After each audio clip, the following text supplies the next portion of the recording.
Hello world, it's good to be back with you. I love you all, you know that. I'm going to explain why I say I love you all at the end of the show.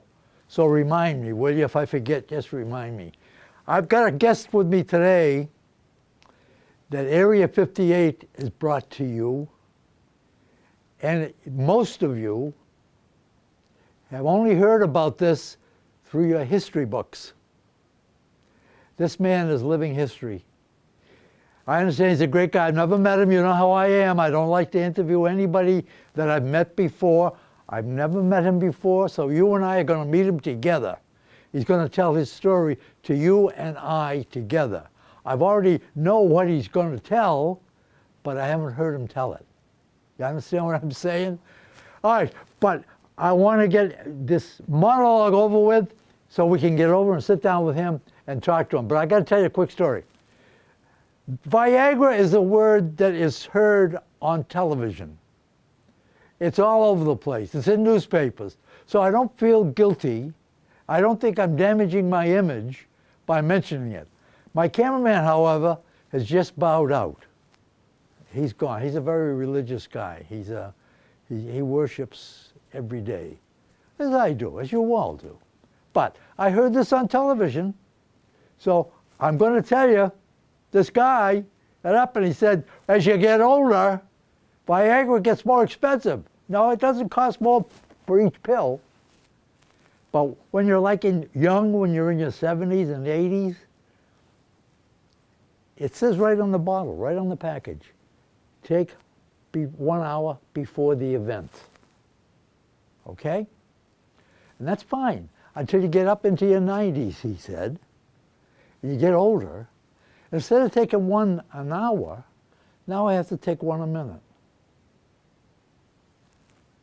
I thought that was kind of funny. It was on television. If I've offended anybody, forgive me. I didn't mean to. But let's stop my silliness and get over with a man who was in World War II. He's 99 years old. And he came to my studio, to Area 58, to tell his story. I think that's wonderful. So don't go away. Take off your shoes, pour yourself your favorite beverage. I'll be right back.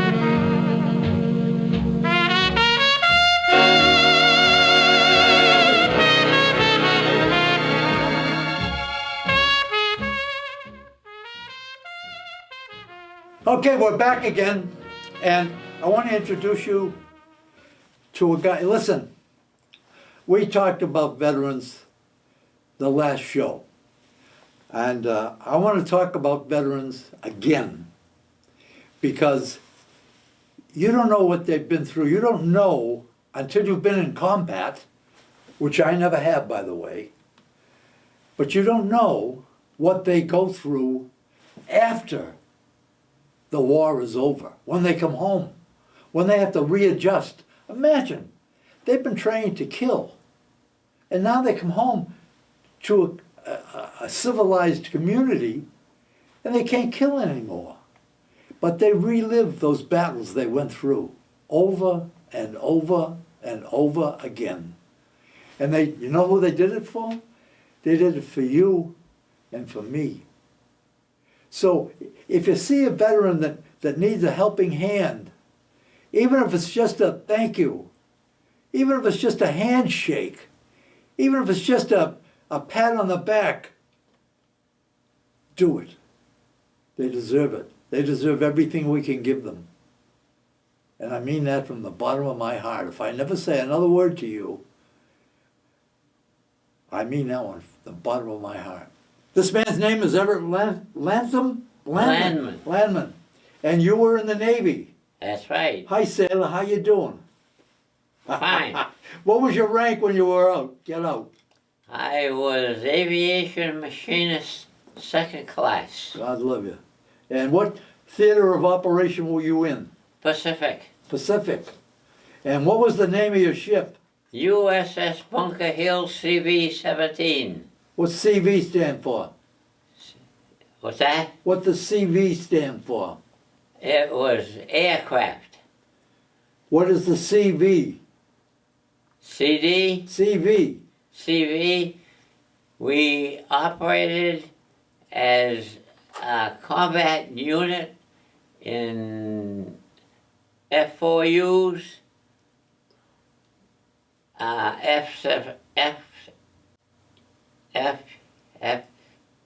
fighter planes. Take your time. What was it? An aircraft carrier? Yes, And that was the USS Bunker Hill. that's right.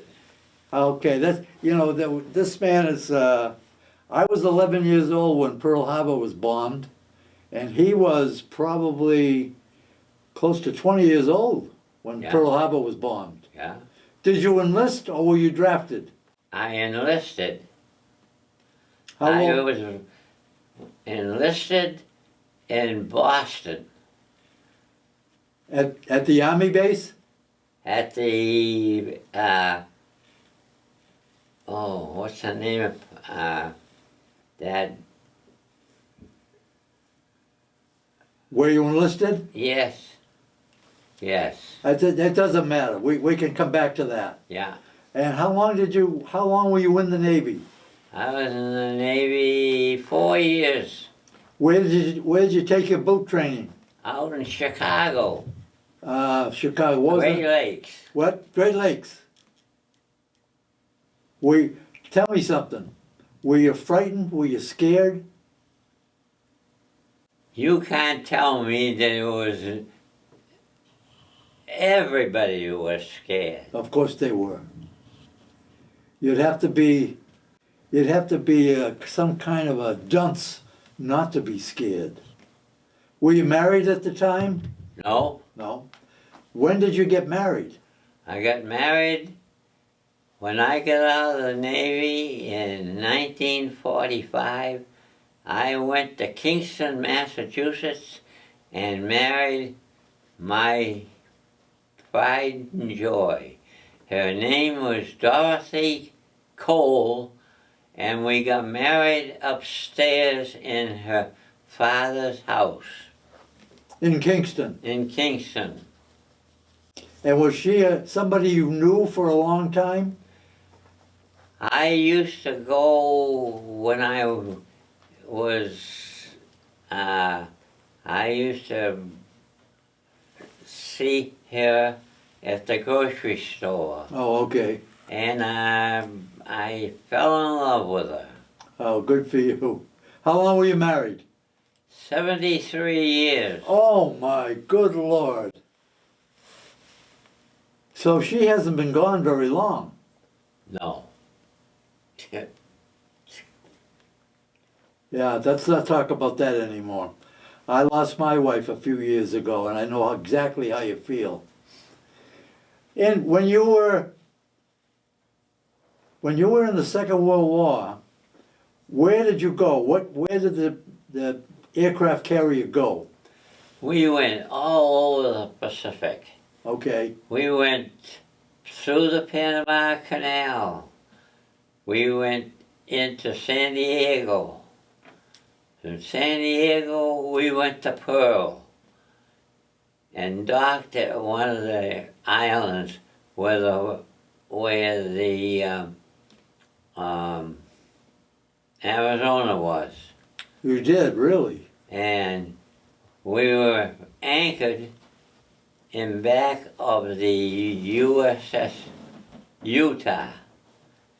She was a target ship. So we anchored in back of her because she got hit when the Japs hit, and she rolled over at the pier. Wow. I got to explain something to you people out there listening, watching. You used the word Japs. In those days, back then, that's what we called them. We called them Japs. We were a little upset with them for what they did at Pearl Harbor. So his using that word, it's just natural. It's just the way it is, that's all. How big a ship was you say it was an aircraft carrier? Carrier. What kind of aircraft did you carry? We carried near the end of it, we carried F4Us. We carried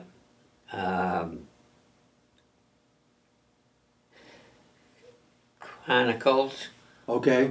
and they all carried an R28 engine. And it was built by Pratt and Whitney. We had the propellers were 14 feet 10 inches. Wow. When we were in combat, we were tied. We had aircraft carrier, aircraft on the flight deck and on the hangar deck. When we got hit, we had aircraft and on the flight deck, and when we got hit by the kamikazes off of Okinawa, we fought them, and to this day we knocked them out. And we found out that when we off Okinawa, they were just kids flying the planes. The kamikaze. Yep. Again, for you people that are watching, kamikaze is the Japanese word for suicide. And what they did was take the plane, the entire plane, and dive into the ship. Yep. Am I right? Yes, right. And they were thereby killing themselves. Yep. In order to sink you. Right. Did they ever sink you? Never. We had good captain, but and we had Captain Valentine when we first went out. And when we first went out, we went to the island of Ulysses. From Ulysses, we went to cross the equator, and we had ceremonies across crossing the equator to show that we became not only polywogs, we also became shellbacks. And Okay. we went to the island of Espiritu Santos. South of there, the battleships, the cruisers, and destroyers went down south, further down to New Caledonia. We went to the island of Espiritu Santos. I don't think I ever heard of that one, Red. And we had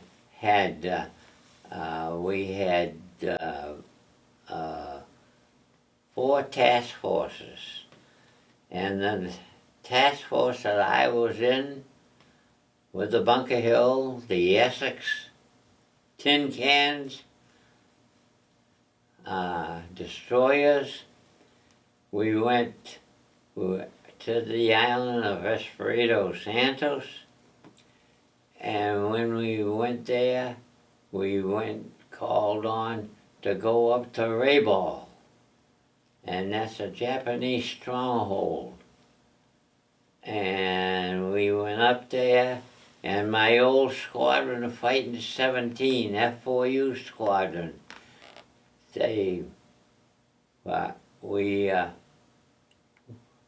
went up there and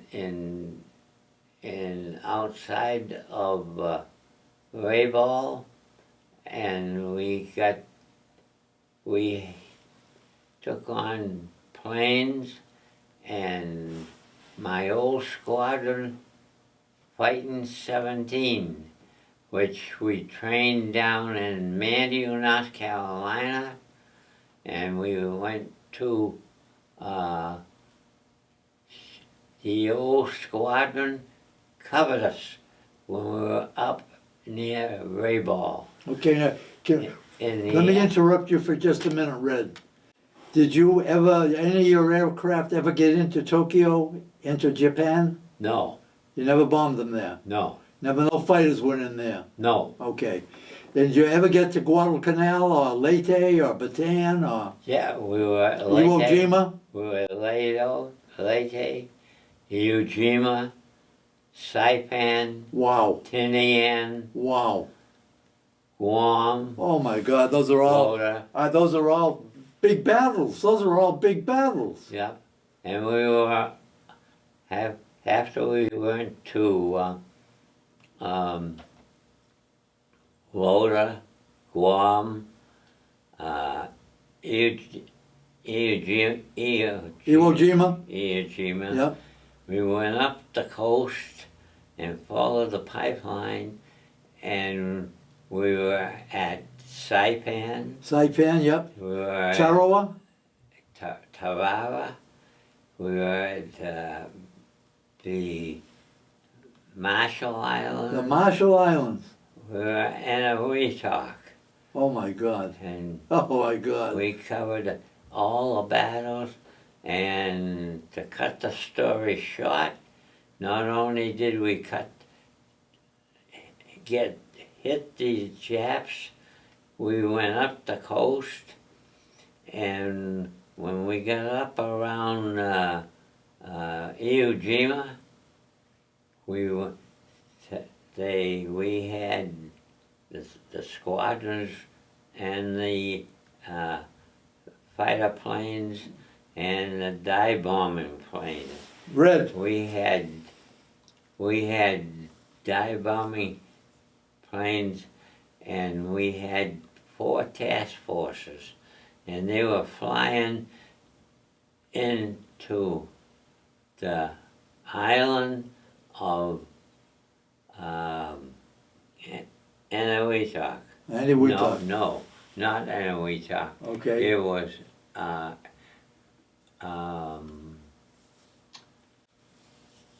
Iwo Jima, Guadalcanal, yeah, Okinawa. yep. Okay. And we fought them. Were you ever disabled? My it ship? the Bunker Hill? Yeah. No, Never disabled. no, How about you? Did you ever get wounded? no. Thank But I God. had a close buddy that did. And when we were up around Rayball, he was walking down the flight deck, a hangar deck rather, and when he was walking, and we had a damn good skipper. His name is Ballantyne. He's not only a good skipper, that used to be a good beer. Yeah, and he became Rear Admiral, Wow. and then he became Vice Admiral near the end of the war, Wow. and stationed in Seattle. He Now, was. was your entire enlistment spent on the Bunker Hill? Yes, You never went on another ship? no, No. All right.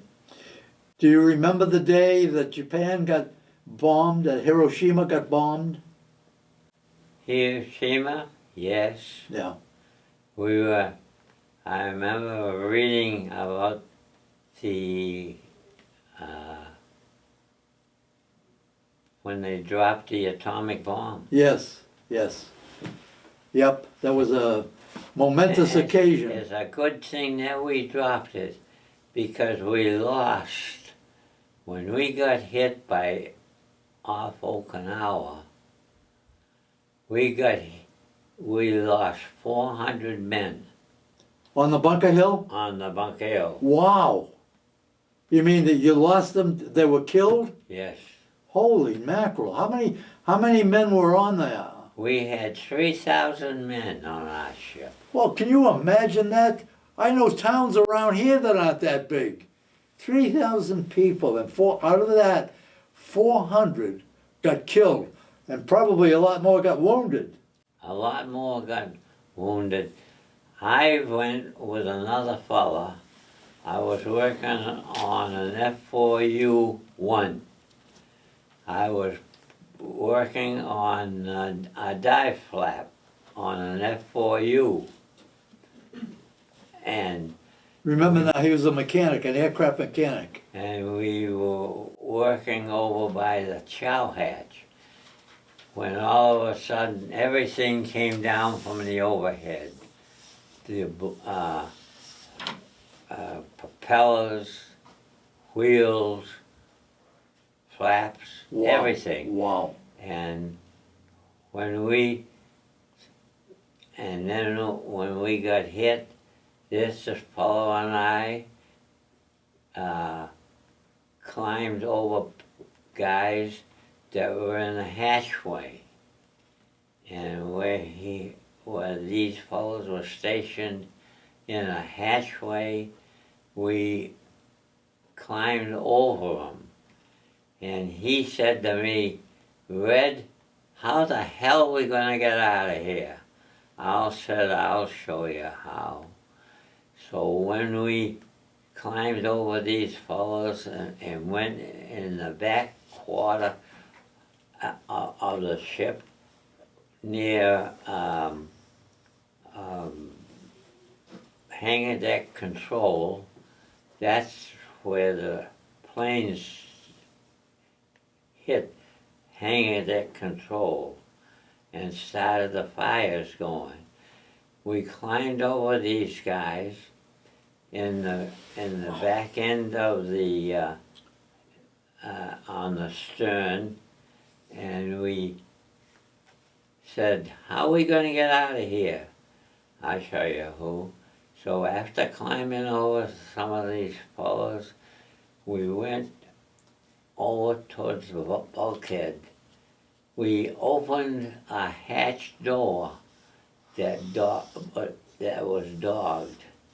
And after we opened the hatch door, I climbed up on the door where they had locked it, and also he climbed too. And when we went up the side of the ship, we was pulled up by 5-inch 48s by the fellows that manned the guns. The guns on the,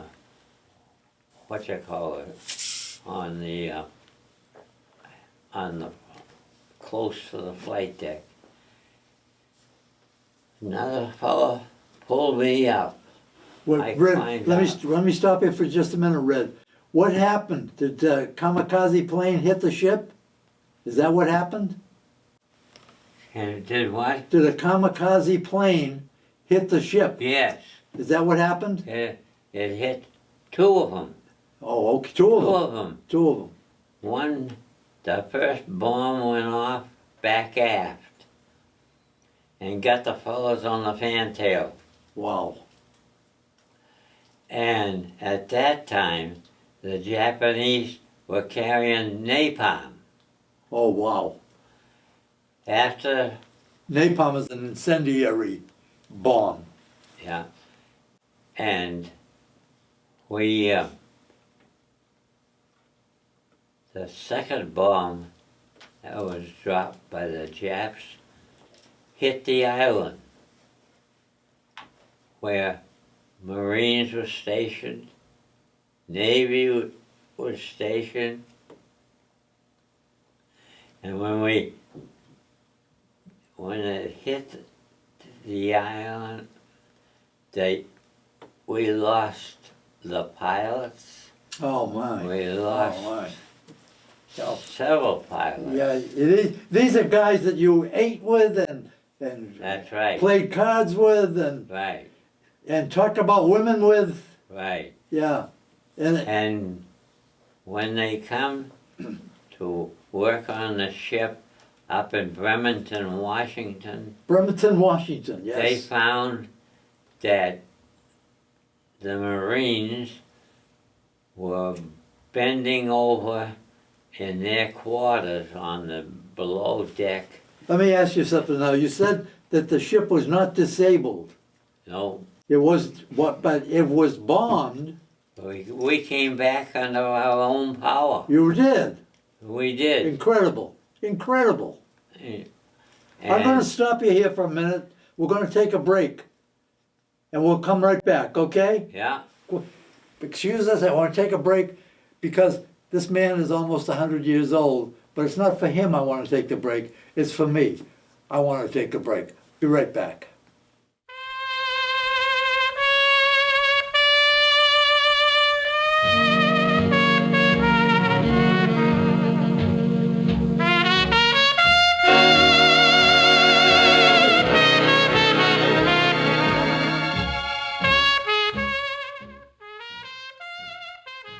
Okay, we're back, and Red was just telling the story about the Bunker Hill getting hit.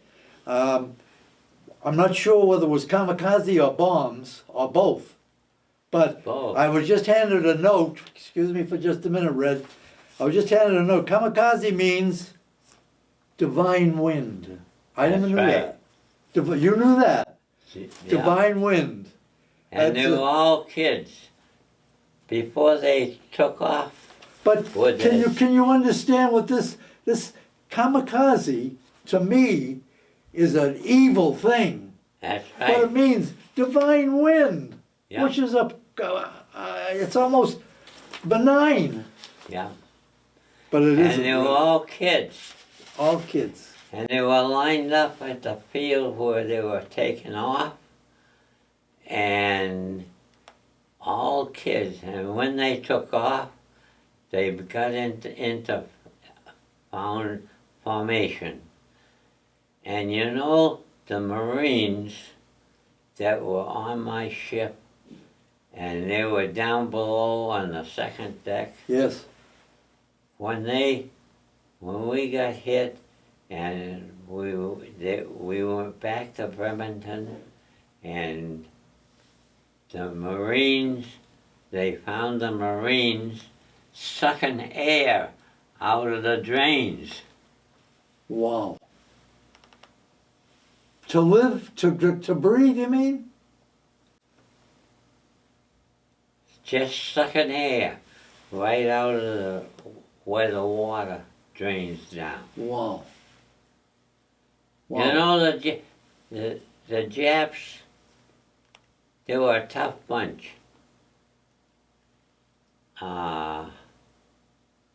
Were they good fighters, Red? Well, yes, they were. Okay. They were, and Could you have some respect for them?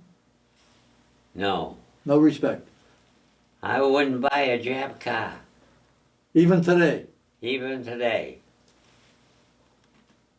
All right. because I don't have any respect for guys to go out and kill other fellows. Yeah. I And know what when you when we were on the way, after we got hit, I was in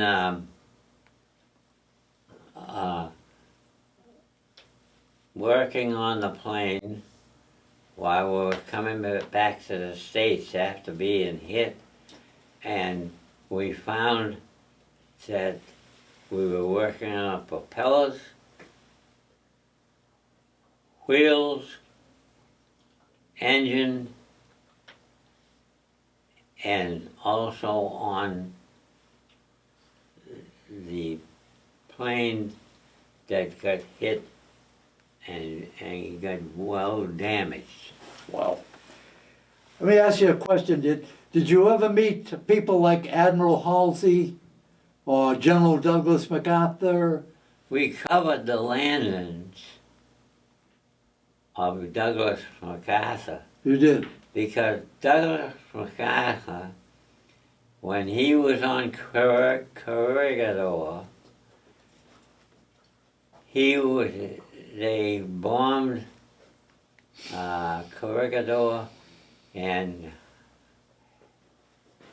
MacArthur was taken by a PT boat to the island of in the Australia. He was taken to Australia, right? And that's when he said, "I'll be back." I'll be back. So we were coming up the coast of the Philippines Yep. from down around Waukee. And we covered the landings of MacArthur at Lady. And we had pictures of him landing and forming a bomb, bombing of the planes. Okay. All right. I want to show the people what we've got sitting up here. We've got your book and your medals sitting on the table here. Oh, you do? Yes, and I want the people to see, number one, the book, Danger's Hour. Danger's Hour. It's an interview with this gentleman here. The book is written by Maxwell Taylor Kennedy, the story of the USS Bunker Hill and the kamikaze pilot who crippled her. Now, I asked you, were you ever crippled? And you said no, but you were crippled. The ship was not crippled as per se, because when we got hit by the Japanese suicides, we left the task force. Admiral Halsey ordered at that time the USS Wilkes-Barre to come alongside of us and help put out the fires and take off some of the wounded. Okay, I got you now. I got you. This is a bunch of the medals that this gentleman won or was awarded over there. This is a map of the battles that he was in. I'm not going to bother to explain that to you because I don't know how to explain it to you, but there's a heck of a lot of battles. Am I right, Kathy? These are all battles, right? Okay, and this is a picture of the Bunker Hill. You know, if you're not impressed with what this gentleman is saying and his ability to say it, think of this now. Back in 45, that's 55, 65, 75, 76 years ago. A lot of you people are watching, probably 20 years old, and you read about these things. Guadalcanal, Okinawa, Iwo Jima, the flag raising on Iwo Jima, Leyte, Saipan, Tarawa, Hiroshima, Nagasaki, Tokyo.